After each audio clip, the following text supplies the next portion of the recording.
Floating solar लगाए आपके नदी में या आपके पानी में, और उस पानी को शुद्ध करके उससे ग्रीन हाइड्रोजन बनाए। तो फ्लोटिंग सोलर से ग्रीन हाइड्रोजन बनाएगा तो बंगाल में आपकी गाड़ियां, ट्रक, बसेस चलेगी। अभी जर्मनी में एक गाड़ी रेलवे 1000 किलोमीटर ग्रीन हाइड्रोजन पे चली, हवाई जहाज चल सकते हैं। तो मुझे लगता है कि आपके पास पानी बहुत है, नदियां बहुत है, समुंदर है, उसी पानी को थोड़ा शुद्ध करके फ्लोटिंग प्लेटफॉर्म पर आप उधर एक सोलर प्लेटफॉर्म, सोलर के फ्लोटिंग प्लेटफॉर्म होंगे, और फ्लोटिंग प्लेटफॉर्म पर आपकी यूनिट लग जाएगा किसी छोटे जहाज में, और उधर से ग्रीन हाइड्रोजन तैयार होके आपके यहाँ तैयार करेंगे तो और कॉस्ट कम हो सकती है। हमने 205 प्रपोजल्स ये रोपवे, केबल कार और फेनिकुलर रेलवे के स्वीकार किए, ये भी हमने किए।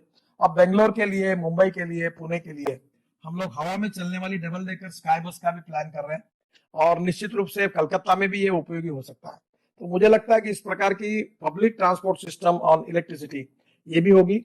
वर्ल्ड फेमस रिलीजियस जो हमारे सेंटर है, केदारनाथ, हेमकुंड साहिब, गुरुद्वारा, नीलकंठ महादेव टेम्पल ऋषिकेश में, हनुमानगढ़ी टेम्पल नैनीताल में, Trimbakeshwar temple Nashik, development of international station, बस पोर्ट्स, इंटरनेशनल बस बोर्ड के साथ हम पार्किंग प्लाजा भी बना रहे हैं। वाराणसी में, नागपुर में, कटरा में, तिरुपति में ये बना रहे हैं। ये मल्टी मॉडल ट्रांसपोर्ट सिस्टम जो है, इससे रोड, फ्लाईओवर एंड मेट्रो में भी बहुत फर्क पड़ेगा। जैसे अभी हम मेट्रो अलग बनाते थे, फ्लाईओवर अलग बनाते थे। अभी नागपुर में पहले बार बना है कि नीचे में रोड, ऊपर में फ्लाईओवर, ऊपर में मेट्रो। अब चेन्नई में हम एक रोड बना रहे हैं पोर्ट से, नीचे में 8 लेन रोड, ऊपर में फिर 6 लेन फ्लाईओवर, उसके ऊपर में 6 लेन फ्लाईओवर, उसके ऊपर में मेट्रो। एक पूना में हम बना रहे हैं वाघोली से शिरूर तक, और एक तलेगांव से चाकण तक, दोनों को जोड़ रहे हैं। ये भी इसी प्रकार से है कि जो 3 टायर सिस्टम है। तो इस प्रकार का एक इंटीग्रेटेड अप्रोच लेकर गति शक्ति में हम लोग ऐसा कर रहे हैं कि भाई हम ये लॉजिस्टिक कॉस्ट और पैसेंजर को जो ट्रांसपोर्ट है, दोनों में हम कैसे ये करें। और हमारी फर्स्ट प्रायोरिटी वाटरवेज को है, सेकंड प्रायोरिटी रेलवे को है, थर्ड प्रायोरिटी जो है वो रोड को है, और फोर्थ एविएशन में है। अब 100 नए एयरपोर्ट भी बन रहे हैं। एमपीबीएस सी प्लेन, पानी पे उतरने वाले हवाई जहाज का सब कानून मैंने बना के रखे। इन्वेस्टर की जरूरत है, आप जैसे लोग अगर इन्वेस्ट करना चाहेंगे तो एयरपोर्ट की जरूरत नहीं, पानी पे हवाई जहाज उतरेगा। तो मुझे लगता है ये भी फायदा होगा। कलकत्ता जैसे जगह पर अभी हावरक्राफ्ट लाए, तो सी प्लेन के साथ हावरक्राफ्ट भी ट्रांसपोर्ट के लिए इधर से उधर अगर हम यूज करेंगे तो ट्रांसपोर्ट में काफी अच्छा फायदा हो सकता है। वाराणसी से हल्दिया तक आप क्रूज टूरिज्म शुरू कर सकते हैं, ऑलरेडी शुरू है। मुझे लगता है कि इसमें आप इन्वेस्ट करिए, और निश्चित रूप से हल्दिया से बंगाल के खाड़ी तक और फिर बांग्लादेश तक, मोंगला बंदरगाह तक ड्रेजिंग हमने किया है। मुझे लगता है कि इन सब इसमें डेवलपमेंट में अगर प्राइवेट पब्लिक इन्वेस्टमेंट आएगी तो बड़े प्रमाण पर यह सपना जल्दी ही पूरा होगा।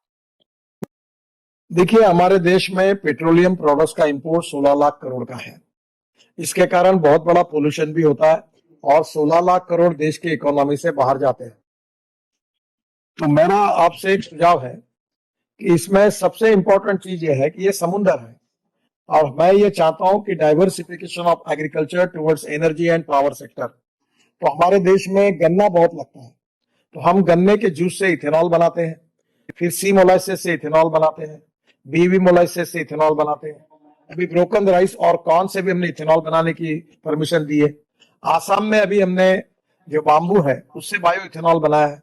अभी हमने पानीपत में इंडियन ऑयल ने पराली जो जलाते जिससे पोल्यूशन होता है, उससे हमने 1 lakh litre ethanol per day और 150 टन बायोबिटुमेन बनाया। तो हम लोग import substitute, cost effective, pollution free और इंडिजिनियस। अब हमारे देश में पावर एनर्जी कौन सी अवेलेबल है? पहले तो इथेनॉल हम बनाएंगे, तो 1-2 लाख करोड़ की इकोनॉमी बनाएंगे। तो अभी मैं फ्लेक्स इंजन आ रहे हैं।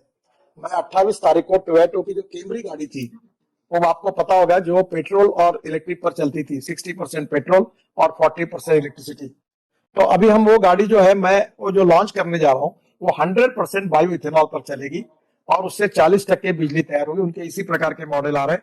अब पेट्रोल की जरूरत नहीं। अब बजाज, टीवीएस और हीरो ने अपनी मोटरसाइकिल, स्कूटर बनाई है, जो ऑटो रिक्शा बनाई है, जो भी केवल बायो इथेनॉल पे चल सकती है 100%। तो आप इथेनॉल, ये फ्यूल पेट्रोल को रिप्लेस कर सकता है। पर इसके साथ डीजल भी हमारे यहाँ है। तो हम लोग जो परली है, राइस स्ट्रॉ, इससे 5 टन परली से 1 टन बायो सीएनजी और बायो एलएनजी बना सकते हैं। जो कलकत्ता, बंगाल में राइस बहुत होता है, अब वो परली जला देते हैं। अब मुझे लगता है कि इससे अगर हम एलएनजी बनाएंगे तो वो एलएनजी सीएनजी पर हमारी गाड़ियां चलेगी।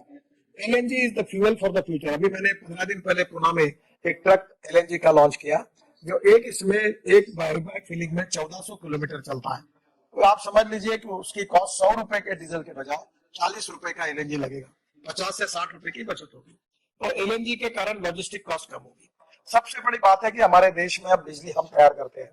हमारे देश में 40% सोलर पावर होती है।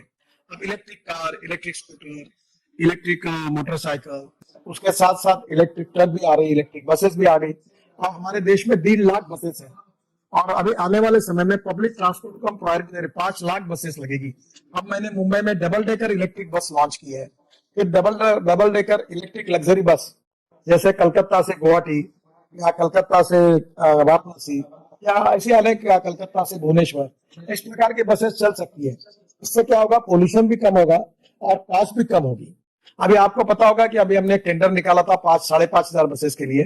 तो नॉन एसी बस का आया 39 रुपीज पर किलोमीटर, और एसी बस का आया 41 रुपीज पर किलोमीटर। और डीजल की बस जो आपकी बंगाल में चल रही है, जिसकी हालत बहुत खराब है, हॉर्न छोड़कर सब बचते हैं, तो वो बस की चलाने के लिए कम से कम 90 से 115 रुपए किलोमीटर खर्चा आता है।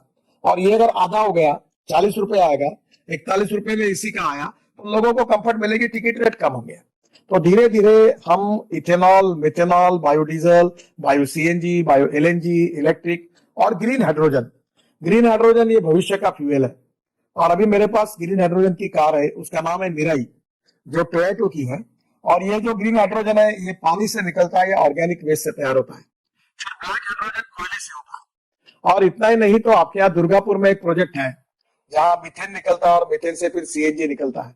तो वैसे ही अब हमें ब्लैक हाइड्रोजन कोयले से, ब्राउन हाइड्रोजन पेट्रोलियम से, और ग्रीन हाइड्रोजन पानी से या ऑर्गेनिक वेस्ट से।